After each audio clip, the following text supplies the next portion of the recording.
Welcome back, everyone, to another episode of I Can Do This All Day. I'm Dan, the part-time Avenger, and with me is Mark, the resident Jedi. Hello there. Today we're going to do a review of a movie that is not just a two, it's a Deux. A movie that we did a watch along to a few, I don't even know how many episodes ago, but I mean, when you combine Lloyd Bridges and Charlie Sheen, how could you not do it again? Ladies and gentlemen, Hot Shots, Part 2. Happy Veterans Day, everyone. We figured, why not watch a movie with fake veterans, but the funniest veterans, quite possibly, in entire Hollywood cinema. You got Charlie Sheen as Topper Harley, just the most ridiculous name, but making a play off of Top Gun, and he got fucking jacked and ripped for this movie, which was super impressive. His physical overall character, I would give him at least an Emmy for, just because of his dedication to the craft. Now, granted, he probably was coked up and banging out rocks and slinging prostitutes all over the place, but hey, that's another accolade that we're not going to talk about on this podcast. He did admit to being on steroids for Major League, so I would Oh, guess did he really? Yeah, to get that Oh. fastball up there, baby. So I would believe that that the steroids helped with his imitation Rambo physique. Why did he need steroids for that movie? It's Why not did like he anybody was need walking steroids? around with his shirt off all day long. Like, not even the case. Why does anybody need steroids, man? To look awesome. Tell us your origin about Hot Shots, and specifically Hot Shots Part 2. I don't even remember when I first saw Hot Shots or Heart Shots Part 2. I remember Top Gun being so big in life, and some of the movies referenced in this I had seen when it came out, but I just gravitated towards these spoof movies, always have, right? And always kind of the ridiculous comedy, whether it's Monty Python, whether it's this, whether it's whatever, Spinal Tap. I just enjoy the naked gunness of this, the just stupid funny. We don't get enough stupid funny anymore. So I don't know when I first watched it, but I know that I've always enjoyed it. And I think I've always enjoyed it a little bit more than the first Hot Shots, only because of how deep it goes into just referencing other movies. Like the whole parody is on. It is a full, like, Weird Al level smorgasbord of movie references from all kinds of awesome. Yeah, it doesn't really take many breaks. It's just hit after hit and reference after reference. And some And of them are just like slap you in the face, too. yeah, for sure. That's something that I'd like in a movie, because you're getting hit with 100 jokes a minute and you're not hearing all of them. So there is some rewatchability that's a factor here. So I'm glad that he mentioned that. But I know for me, I specifically saw this movie in fifth grade. I rented it because I just couldn't get enough of seeing the movie trailers. And I take that back. I did see it in the theater once at like the cheapies, but rented it, and then I believe sometime I just videoed it on VHS, and so it was playing on network television. I want to say it was ABC, and I just, that was the whole hit stop and then record again after the commercial break is done. That's what I did. And so I watched that VHS. Gosh, it had to have been at least a few dozen times until I had to re-record something over that. And that's how my Hot Shots memory happened. Man, that's so detailed, even down to the piracy. No piracy. It's just videoing. That's all. I was just recording, standing Yeah, in a public place. What are you talking about? you could do that. This is perfectly But legal. what was your expectation going into this before the rewatch? Were you I, thinking like, oh, this is gonna be good? you know, there's a certain fear that you have going back to something that is dated, that is, you know, lewd in some cases. You don't know if it's gonna hold up, right? Your movie taste buds change a little bit sometimes. Society does some things that, you react differently to certain things in a good way and for good reason. Progress is valuable.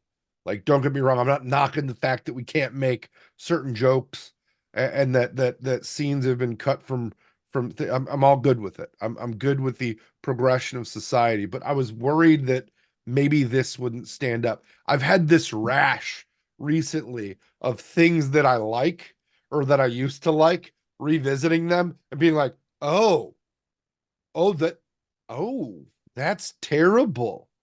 Right. And I'm just like, I don't remember it being like that. I can't even know. So it was, I was going in with the hope that, oh, I really hope that this doesn't, like, you know, I just hope that it's not offensively terrible to where you can't watch it anymore, to where it just like changes flavors, if you will. What about you? Well, I hope you get that rash checked out. And that thing that you used to like, that's called prostitutes. So I highly Oh, suggest that you get that checked out. But for this movie, I mean, I just thought it was going to be a good time. I mhm. don't, I remember thinking for the first hot shots, like, oh, that could be fun. And then afterwards, us just talking about it's like, yeah, that was so much fun. And so I was thinking, I don't think it's going to be any different for this movie. If anything, it's going to be better because I watched this movie at least a few dozen more times than the first one. So I'm in a good headspace. As I was watching it, I was picking up on the quick humor and the multiple quips and references. So yeah, my expectation going in was pretty good. And within the first few minutes, I fell right back into sync with, oh, this is what a fun movie is all about. Just nonstop jokes. Just rapid. Have you seen a movie lately that's newer that has this level of joke consistency?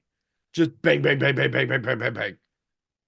I would like to say that some of the European films or Irish films are pretty quick on the draw with a lot of the jokes, but it just, for like an American audience, you don't pick up on it as much because a lot of it is just like the European humor. I haven't really seen like an American made movie where it's just like nonstop joke after joke after joke. Not since like the National Lampoon's movies or Naked Gun Naked or Gun, yeah. Top Secret.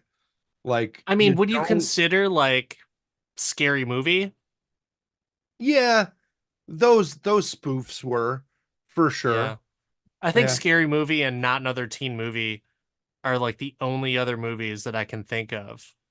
I'm sure there are others, but not as rapid fire as those parodies. They just did not another movie. They did not another church movie. Are you serious? Yeah.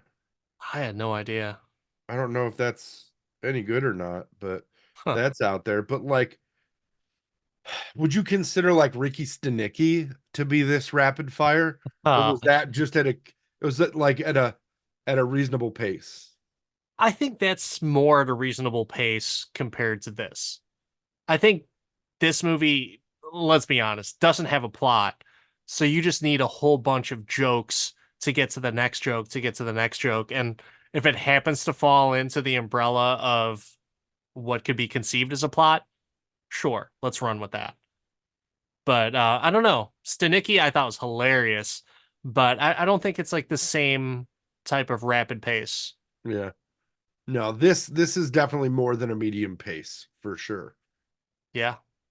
And when you take that shampoo bottle and do the thing that you're going to do with it, I want you to say and tell the listeners what your version of the plot is. Okay. Um a bunch of inept government folks that want to go and take over and win a war in the Middle East or an oil conflict. Can't figure out how to kill Scarface, and they all get captured, and they go get the pilot turned just random street fighter, who apparently always was a covert operative, not just a pilot, and hilarity ensues and movie references abound. Yes. So So many many movie references. references. Oh my gosh. Let's just kind of go down like all the little references for everything. Dude, you go Why don't you first. go ahead and You go first. oh, okay. So off the bat, I think it's just hilarious how much of a Rambo ripoff it is because you've got Charlie Sheen shredded on the roids, looking good, feeling good, banging 8 balls of cocaine, and he's got the little headband and he got down the little Rambo tie pretty good. So yeah, I mean just that right off the bat and a just consistent theme all throughout the movie. He's Rambo. Is the He is Topper loudest. Rambo. I think the loudest reference was Rambo. Um, the one that slapped me in the face during this movie was the Apocalypse Now reference when they're going down the street or down the river, and Martin Sheen is just randomly in the movie. Like, that's my favorite because that's my favorite fictional president. But I'm just like, oh, it's Martin Sheen. This is so good. I didn't get that reference until later on when I actually saw Apocalypse Now because I didn't get it. I was like, Mhm. well, I know that's his dad. I guess that's weird, but I guess it's supposed to be funny because it's a father and son. Um, but yeah, I liked it. I definitely appreciate it a whole lot more now, and the fact that there's so many similarities in Charlie Sheen's appearance and his overall delivery and how he talks is so similar to Martin Sheen that's like, why not Yeah. capitalize on something like that? Yeah. And you get the I love you in Wall Street. Like, this is so good. Just so great. Yeah. So great. You know what's Uh, sad is now as Charlie ages, Emilio looks more like Martin Sheen. Emilio Emilio. is he the better son? I don't know, man. How do you measure? How do I don't you know. You measure? can't There is what? can't measure into cocaine because Charlie wins that hands down. I don't know, man. You don't know what Emilio did. You don't know. I'm He pretty just wasn't sure loud about it. not what Charlie did. I Pretty mean, sure. that's I mean, yeah, no, I've been in the same building as Charlie Sheen once. Um, but that's not saying much. I'm sure that a lot of people have. A lot of people's girlfriends are out there. Oh, Uh, that's really funny. um, Star Wars references. This movie is not immune to Star Wars references. No, they talk about the Galactic Empire and have like a faux lightsaber parody in it. It's great. It was so cool to see like Saddam just has to use his inhaler so that way his Darth Vader voice goes away. But Yeah. it's little things like that are just like so stupid, but it's funny and it works. And at least it entertains me. So that's what I enjoy. I miss the day when there was dictators that movies could just absolutely make fun of. Like Team America that absolutely had rapid fire. That might have been the last one. And You're they did it right. with puppets. Yeah.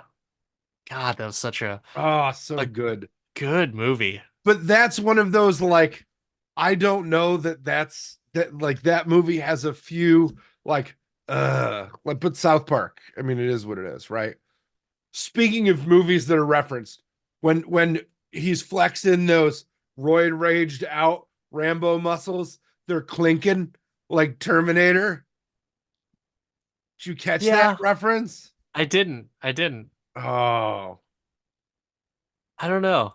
I think just from a Terminator reference, you can't beat what Wayne's World did for Terminator 2. like just had the T-1000 as the cop that pulled Wayne over. Mhm. It's like, have you seen this boy? Like, like I feel like that's the best one. And there was like another TV show that Robert Patrick was on. They were making references to Terminator. He's like, I don't give a shit about that. Just kind of like talking down about Terminator stuff, but all good. All good. I mean, there's plenty of Arnold references all throughout. I mean, this guy goes solo. He solos a fucking country. Very much like Commando back in 1985. I mean, it's total Arnold over the top, like one man, like Commando, True Lies. True Lies wasn't made when this came out, but same thing. Like one man takes out everything. I always think about the grappling hook scene where he just throws the grappling hook over. He's just struggling and he jumps over and it's like a 2 foot wall. So Uh, good. And it's so believable too, because it's just like even my kids were like, why the fuck didn't he just walk around? It's like, exactly, kids. That's exactly why that's it's the funny. joke. Yeah. Oh Oh man. man. And yes, the kids did watch it with my wife and I. We did it as a family movie. So I wanted to throw that out there as a premise as to how I watched the movie. Hmm. Did you have to explain the Willem Dafoe raises his arms towards the sky, the death scene of Willem Dafoe in this movie? Did you have to tell them it's from Platoon? No, no. There's so many times throughout this movie and other movies that I'll say like, oh yeah, this is a nod to whatever else. And they just don't appreciate it. And so maybe as they get a little bit older, maybe I'll give them a few more of those little nuggets. But yeah, didn't do it for Platoon. Ugh, I feel like And I wasn't a Platoon fan either. So it's hard for me to find joy and yeah, pick up some of the references because also they did the Platoon homage better in Tropic Thunder. they did. They did for sure. Just Ben Stiller's like in his stupid face, is like his lip It's just quivering, stupid face. Your face is so stupid. getting shot at least 5, 6 times. Just so Oh funny. man. Oh, Uh, there's some callbacks in here to movies that I have never even watched, but I know of their existence, and that's Lady and the Tramp. The whole spaghetti scene. dude, That was kind of funny. you had such a like. I feel I want to send you VHSs as a child. Like, how Don't. did you not watch Lady and the Tramp? I probably watched it for school and I thought it was boring as fuck. Mm. The only thing I remember from Lady and the Tramp is that spaghetti scene. And it's probably more so just from like the Disney montage clips or like advertisements that I saw after the fact. It's not from actually watching the movie, but I'm perfectly fine.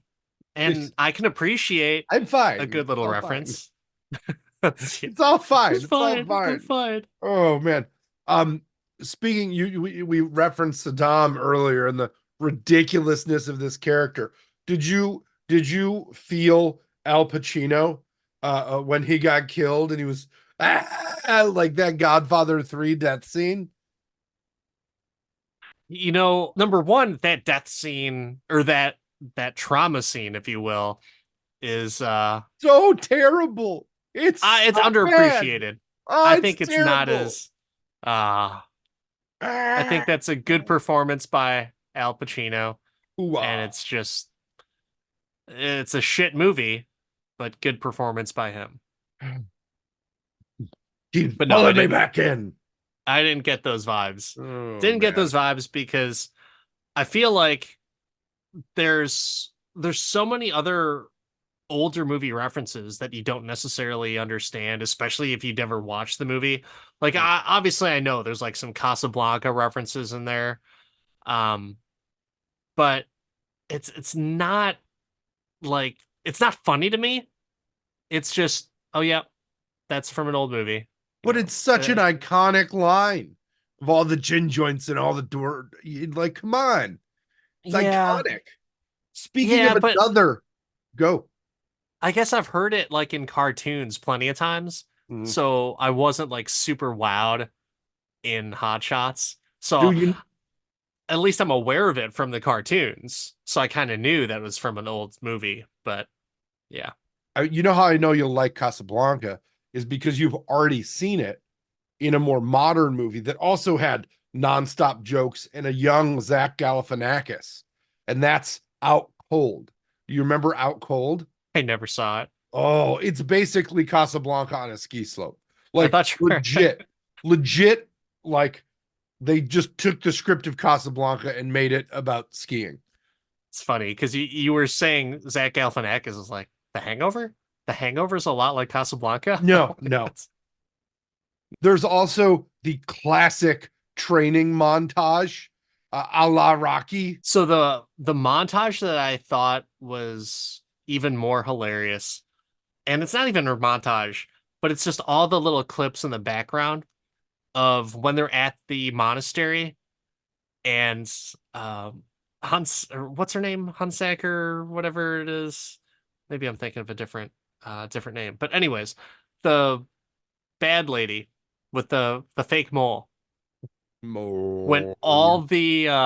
when all the monks are just like trying to display their talents, they're like flexing and like it's I was laughing so hard that even my sons were laughing in the background and my wife is like, "What's so funny?" And she's like not paying attention.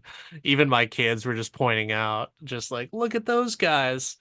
Um, yeah, some of the references to the movies just didn't really hit me, but there's a lot of stuff that happens in the background that just really pulls me in. So I really enjoyed some of that stuff. Anything that you kind of saw that you had similar reactions to?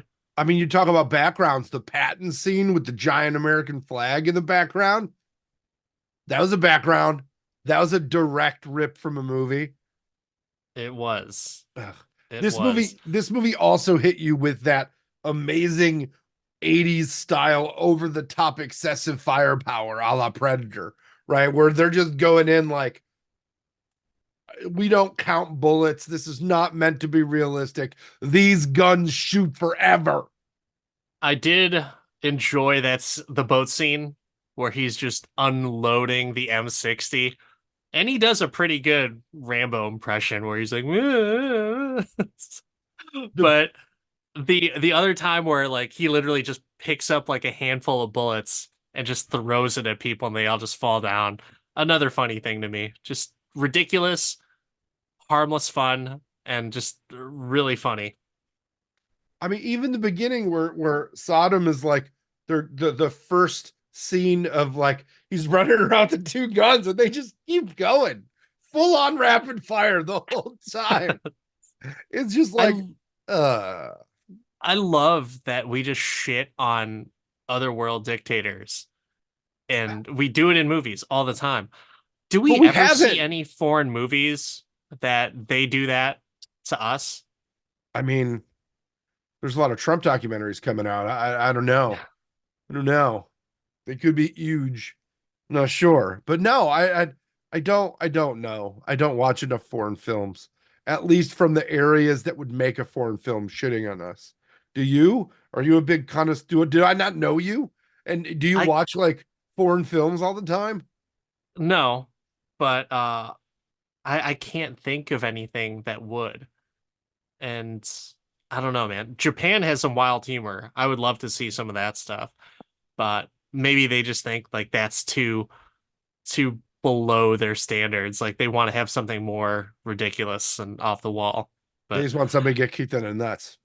yeah, but so many references and so many different things in this movie, kind of hard to keep track of.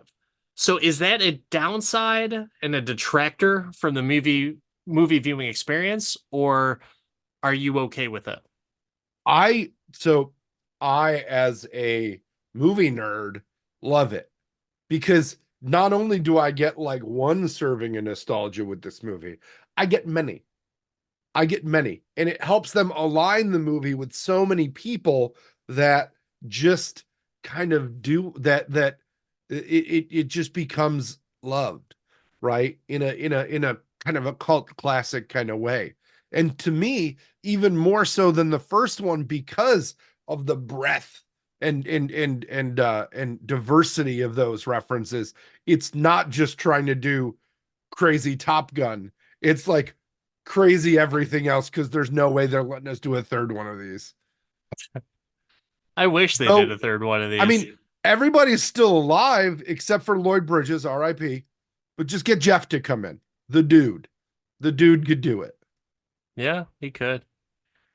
So I forgot one of my favorite pop culture references and homages to another movie, or ripoffs, if you will, when they do the whole Terminator 2 liquid metal scene where Oh, they blow Saddam with like the fire extinguisher and then he just falls on his dog and he just shatters. I don't know if they just lifted that from Terminator 2 because it looked pretty spot on as to like how it should look. But the fact that he comes back just morphed to his dog and everyone's just looking at him like, what the fuck is going on here? Silly, ridiculous things that just make me laugh and smile. That's one of them. yeah. I think there's just so much good stuff here that you just got to sit and just enjoy it. What did you think about the cast as a whole?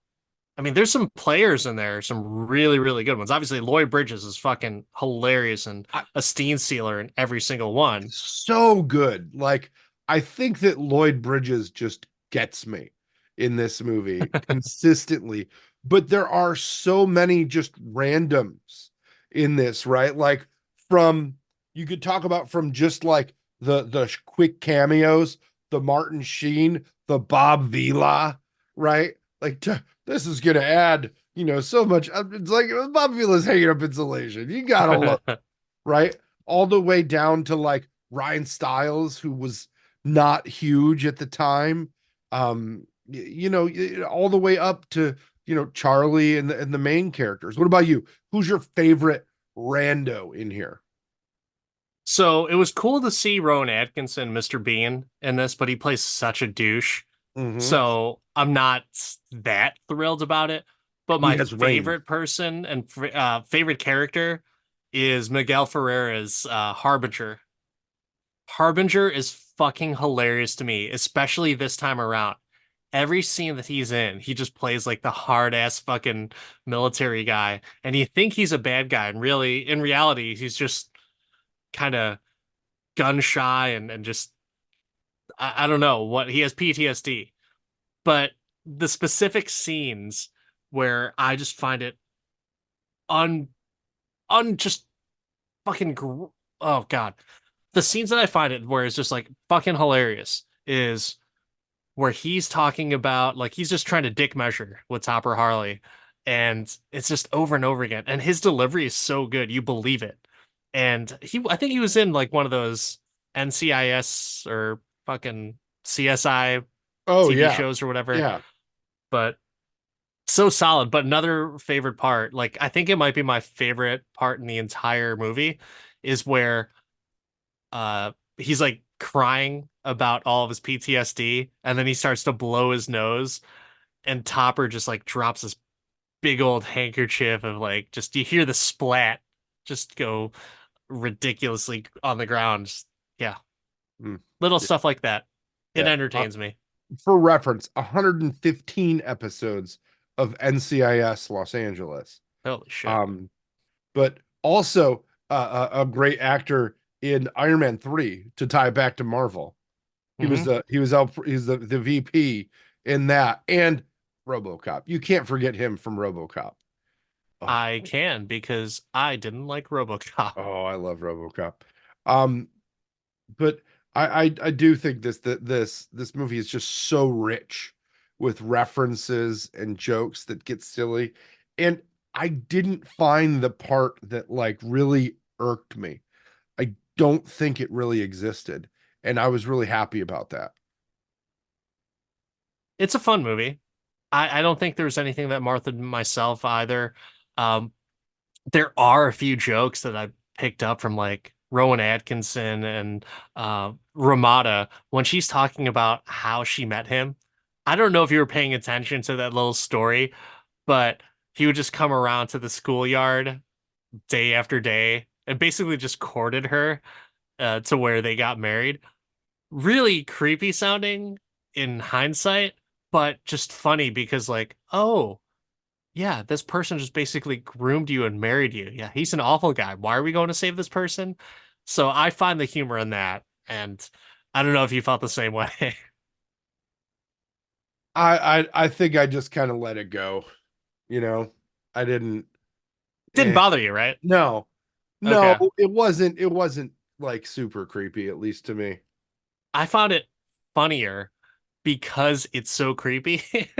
And I'm starting to pick up on it now. Like I never picked that up when I was younger. I just thought like, oh, an older man picking up like a younger girl. Not thinking grade school girl. But hey, it's the 90s. You do what you got to do. Yeah, no, I'm sure they did. Sure they did, and now they're in jail. Um, no, there were not many of those moments in this movie, right? Like you'd think an early 90s movie like this would have so many like cringy jokes like that, especially one that goes mile a minute with jokes, but I was Yeah. super stoked on it. I was pleasantly surprised. Well, if that's the case, I got a question to ask you. Mark, when it comes to Hot Shots Part 2, can you do this all day? First of all, I just want to say I'm shocked that you're questioning anything. I'm surprised that there's a question at the end of this podcast. For some reason, I just didn't expect it, and I'm stalling so I can come up with an answer. But I think that the audience probably already knows the answer, and it's hell yeah, I could do this movie all day. Pleasantly surprised that it holds up and that it's still just like light and fun and a good time, at least for me. But I know that the person that I'm staring into his eyes right now, uh, he sees things a little differently. The world is a different shade of gray for him. So I've got to ask you, Dan, when it comes to the do of hot shots, can you do this all day? I think my opinion changes quite a bit, and it depends on if I let my kids watch a movie or not. But they're having laughs. I'm having laughs. They reference some of my most favorite and memory ingrained times of life with movies. And so one of them is Kickboxer, where in the original Kickboxer, Jean-Claude Van Damme and the bad guy dip their hands in glue and glass and fight to the death. But opening scene of this movie, Topper Harley dips his hands in caramel and then gummy bears and sprinkles. Freaking hilarious. And that's just what this movie is. It is ridiculosity to the fullest extent, meant for laughs. Some of the jokes inappropriate, but it's okay. And I'm having a good time. And this is one of the movies that I will say that because my children had so many laughs during this, I think I'll just go, I can do this all day solely based off of them. And I'm I'll continue to watch this and I'm sure I'll bring it up multiple times as they grow up too. But that's my answer and I'm sticking to it. Well, in that case, I think that we got to wrap together. We both agreed on a movie for the first time in what seems like forever. Could be. I don't know. I wish someone would keep track of this stuff. I Yeah, never do. if only there was some way to know. If only there Yeah. was a way to go back and If see. you know what, Mark, I had a really good idea. For all those people who haven't heard our previous episode of Hot Shots, the movie review, go back and listen to it and see if we can do that one all day. Hell, go back to last week's episode. It's all good stuff. I But think that's great. until next time, I'm Dan, the part-time Avenger. That's Mark, the Resident Jedi. When you go back, don't forget to like, subscribe, and leave multiple 5-star reviews for every episode because they're all nearly as good as Hot Shots Part 2. Like and subscribe. I can do this all day podcast at every single social. Let us know your favorite jokes, your favorite references from this, and if you think Dan is responsible for letting his children watch this movie. The answer is yes, and we'll see you next time.